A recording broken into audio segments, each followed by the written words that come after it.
What if you woke up tomorrow and could make an exact copy of yourself whenever you wanted?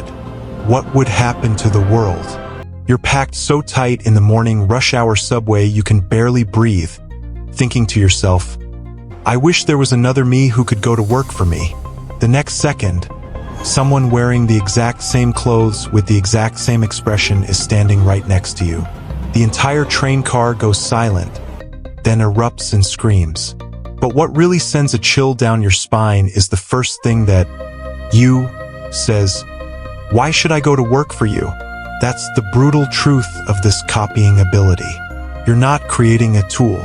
You're creating another independent person with all your memories, all your desires, and all your stubbornness. They hate going to work just as much as you do. The only difference between you is the few seconds that separate your births. A student makes 10 copies of themselves to take an exam, only for every single clone to say, why should I listen to you? The exam hall erupts into chaos, and everyone gets disqualified.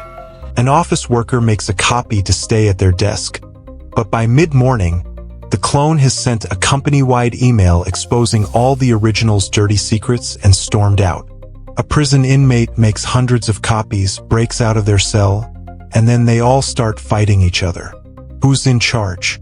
Who's the real original? One prisoner gets trampled to death by his own clones. Within a week, the social rules humanity has built over thousands of years are torn to shreds. No one wants to work anymore.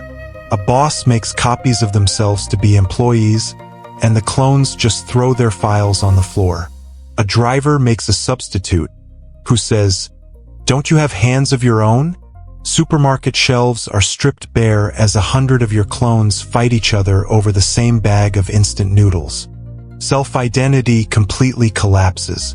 Some people can't stand the sight of another version of themselves and go insane. Others copy themselves endlessly, trying to kill every me that isn't me. The law becomes completely useless.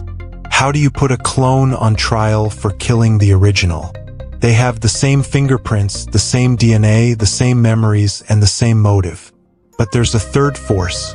Some people start to think, if clones have the same memories and emotions as me, they're not tools, they're another me. Can we work together?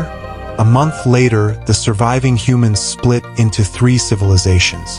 The first is the Hive tribes. An original and dozens of their clones form symbiotic families, sharing memories and completing complex tasks without needing to communicate. A team of Dr. Clones performs a high-risk surgery that would have taken months to prepare for in just 3 days. The concept of death is rewritten. As long as one clone remains alive, the consciousness cluster lives on. But the price is that loneliness disappears, and so does the concept of self. The second is the Purifiers' Alliance. They see clones as a blasphemy against the soul, refuse to copy themselves, and declare that all clones must be destroyed. The most extreme among them kill their own clones with their own hands, only to suffer lifelong mental breakdowns. The third is the super individuals. They make thousands of copies of themselves, then physically damage specific regions of the clones' brains to turn them into obedient shells. One city is ruled by a single core original and his 50,000 slave clones.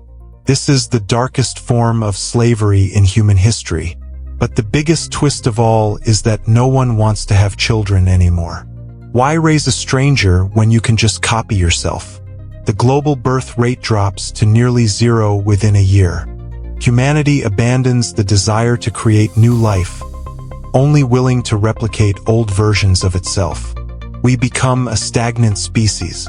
The Hive tribes are efficient and peaceful, but their thoughts and genes stop evolving.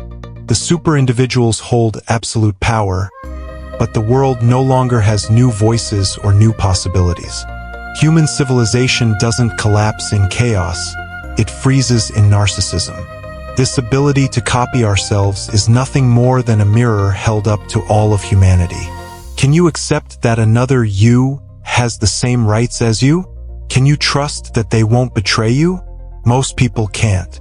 And those who can, They no longer call themselves humans. They have a new name, we. If you made a copy of yourself, would you become enemies or the best of friends? Let me know in the comments below. If you enjoyed this thought experiment, please like and subscribe to our channel. Hit the notification bell so you don't miss our next video. Next time, we're exploring, what if all humans shared the same consciousness? See you then.